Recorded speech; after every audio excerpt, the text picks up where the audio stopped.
तो चलिए दोस्तों, आज हम लोग शुरू करने वाले हैं क्लास 9 का उर्दू।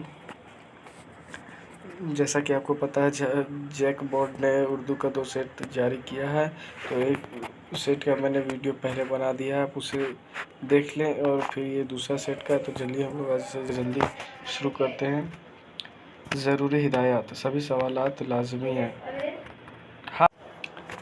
सवाल की कुल तादाद 40 है। हर सवाल की कीमत 1 नंबर है। सभी सवालात के जवाब दिए गए 40 मुतबादिल 4 मुतबादिल जवाब में दिए गए हैं।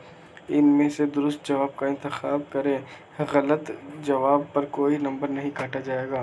क़वाइद व इंशा दर्ज झैल इक़्तिबास को गौर से पढ़ें और दिए गए सवालात के जवाब दें। सदियों बाद हॉकी का खेल फ्रांस में हॉकीट के नाम से शुरू हुआ। 15वीं सदी में ये रोदबारे इंग्लिस्तान पार करके इंग्लैंड पहुंच गया।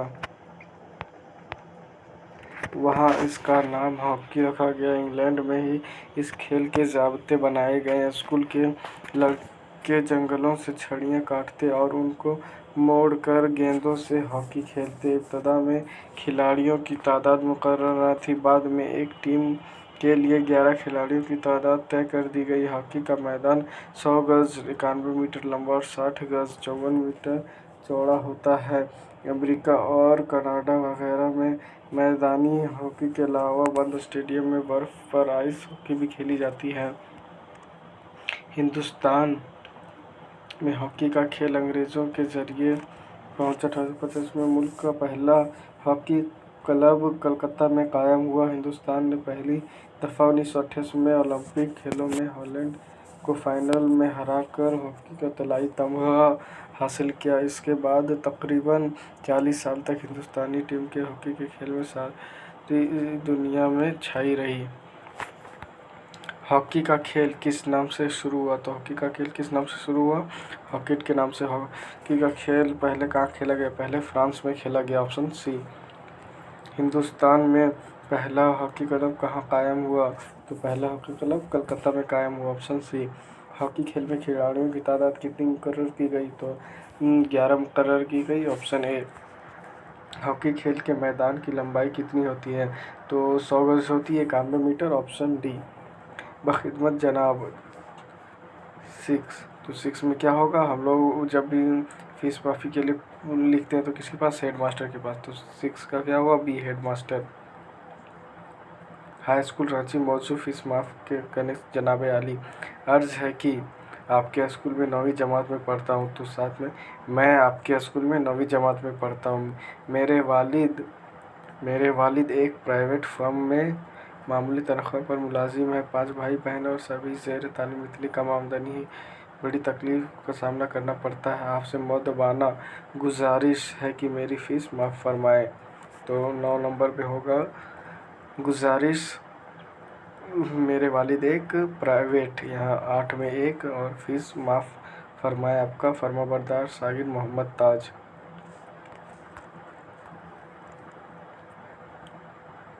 तो 9 में गुजारिश, 10 में माफ़। दर्ज झैल सवालातों के जवाब चुनकर दर्ज करें। मलिकाए तरन्नुम झैल में से क्या है? तो मलिकाए तरन्नुम क्या है? एक खिताब है जो हुकूमत की तरफ से दिया जाता है। वह इसम जो खुद किसी से ना निकला हो और ना कोई दूसरा लफ्ज़ उससे निकले, उसे क्या कहते हैं? उसे हम लोग इसमें जामिद कहते हैं, ऑप्शन ए। दोपहर झैल में से किस इस्म नकरा की मिसाल है? तो इस्म ज़र्फ़े ज़मा है। दोपहर, शाम, सुबह, ये सब क्या है? ये जब भी इस वक्त का ज़िक्र हो तो उसे हम लोग कहते हैं इस्म ज़र्फ़े ज़मा। और जगह का जब ज़िक्र हो तो उसे इस्म ज़र्फ़े मकान कहते हैं। शायर असल नाम के अलावा जो मुख्तसर नाम इस्तेमाल करता है उसे क्या कहते हैं? उसे हम लोग क्या कहते हैं? तखल्लुस कहते हैं। वह इसमें जो किसी औज़ार हथियार के नाम को ज़ाहिर करे क्या कहलाता है? तो उसे हम लोग इसमें आला कहते हैं। वह इसमें जिससे किसी ख़ास चीज़, शख्स या जगह का नाम समझा जाए उसे क्या कहते हैं? इसमें मारफा कहते हैं। मुहावरा हाथ साफ़ करना के माने क्या है? हाथ साफ़ करना यानी चोरी करना। झैल में से फ़ौज की जमा क्या है? फ़ौज की जमा अफ़वाज। मुहावरा कान पकड़ना के माने क्या है? कान पकड़ना यानी توبہ کرنا۔ ذیل میں سے ملازم کی جمع کیا ہے؟ ملازم کی جمع ہے ملازمین۔ ملازم کا مطلب ہوتا ہے نوکر۔ ذیل اقتباس کو غور سے پڑھیں اور دیے گئے سوالات کے جواب دیں۔ دنیا میں کوئی چیز ہمیشہ اپنے والی نہیں ہے، انسان ہی ایسی چیز ہے جو خیر ہے، انسان ہی ایسی چیز ہے جو آخر تک رہے گا، بس جو بھلائی کے انسان کی بہتری کے لیے کی جاتی ہے وہی نسل در نسل آخر تک چلی جاتی ہے۔ نماز، روزہ، حج، جکوتا اسی تک ختم ہو جاتا ہے، اس کی موت ان سب چیزوں کو ختم کر دیتی ہے۔ مادی چیزیں بھی چند روز میں فنا ہو جاتی ہیں مگر انسان کی بھلائی آخر تک جاری رہتی ہے۔ میں تمام انسانوں کی روح ہوں، جو مجھ کو تسخیر کرنا چاہے گا انسان کی بھلائی میں کوشش کروں گا۔ مندرجہ بھی اقتباس سبق سے لیا گیا۔ یہ لیا گیا گزرا ہوا زمانہ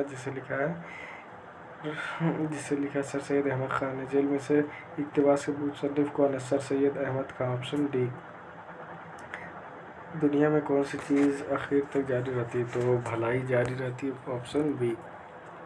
مادی چیزیں چند روز میں کیا ہو جاتی ہیں؟ مادی چیزیں چند روز میں فنا ہو جاتی ہیں۔ Option C. تسخیر کے کیا معنی ہیں؟ تسخیر کے معنی ہے فتح۔ درج ذیل اشعار کو پڑھیں اور دیے گئے سوالات کے جواب دیں۔ نہ چلتے ہیں وہاں کام کاریگروں کے، نہ برکت ہے پیشہ میں پیشہ وروں کے، بگڑنے لگے کھیل سوداگروں کے، ہوئے بند دروازے اکثر گھروں کے، کماتے تھے دولت جو دن رات بیٹھے، وہ اب ہے دھرے ہاتھ پر ہاتھ بیٹھے۔ مندرجہ ذیل اشعار کا تعلق کس صنف شاعری سے؟ تو یہ ایک نظم ہے۔ تعلیم سے بے توجہی کا نتیجہ، جسے لکھا الطاف حسین حالی نے۔ مندرجہ ذیل اشعار کس نے لکھی ہے؟ الطاف حسین حالی۔ مندرجہ ذیل اشعار میں شاعر کس بات کی طرف اشارہ کرتا ہے؟ تعلیم کی طرف اشارہ کرتا ہے۔ Option D. درج ذیل میں سے کس وجہ سے کاریگروں کے کام چلتے ہیں؟ تو تعلیم کی وجہ سے چلتے ہیں۔ ہوئے بند دروازے گھروں کے سے کیا مراد ہے؟ کام نہ ملنا۔ درج ذیل سوالات کے جواب سنیں۔ سر سید کا اصل نام کیا تھا؟ تو سر سید کا اصل نام تھا Ahmad Khan. Option B. Sir Syed Ahmad Khan نے ذیل میں سے کس یونیورسٹی کو قائم کیا؟ علی گڑھ مسلم یونیورسٹی۔ برس کے آخر تک رات کو کون روتا رہا؟ تو بوڑھا روتا رہا۔ چارپائی کا تعلق کس صنف ادب سے؟ تو چارپائی ایک انشائیہ ہے جسے لکھا رشید احمد صدیقی نے۔ عباسی کون تھی؟ عباسی خادمہ تھی۔ نظم ایک آرزو کس نے لکھی؟ نظم ایک آرزو علامہ اقبال نے لکھی ہے۔ جس نظم میں ردیف اور قافیہ کی پابندی نہ ہو مگر ہمہ مصر برابر ہوں اس نظم کو کیا کہتے ہیں؟ تو اس نظم کو نظم مورا کہتے ہیں۔ آپشن بی مورا نظم۔ غزل کے لغوی معنی کیا ہیں؟ غزل کے لغوی معنی عورتوں سے باتیں کرنا۔ غزل میں ردیف کیا ہے؟ غزل میں ردیف ہے ہم الفاظ لفظ، جیسے اشک آنکھوں میں کب نہیں آتا؟ لہو آتا ہے جب نہیں آتا، تو اس میں نہیں آتا اور نہیں آتا کیا ہے؟ ردیف ہے، اسے ہم الفاظ لفظ کہتے ہیں۔ یہ شعر کس شاعر نے لکھا؟ تو یہ شعر ہے میر تقی میر کا۔ Option B. تو چلیے دوستو، آج کا ویڈیو ختم ہوا۔ اگر آپ ایسے ویڈیو پانے کے لیے میرے چینل کو سبسکرائب کر لیجئے تاکہ آپ کو ایسے ویڈیو فراہم کرتا رہوں۔ شکریہ۔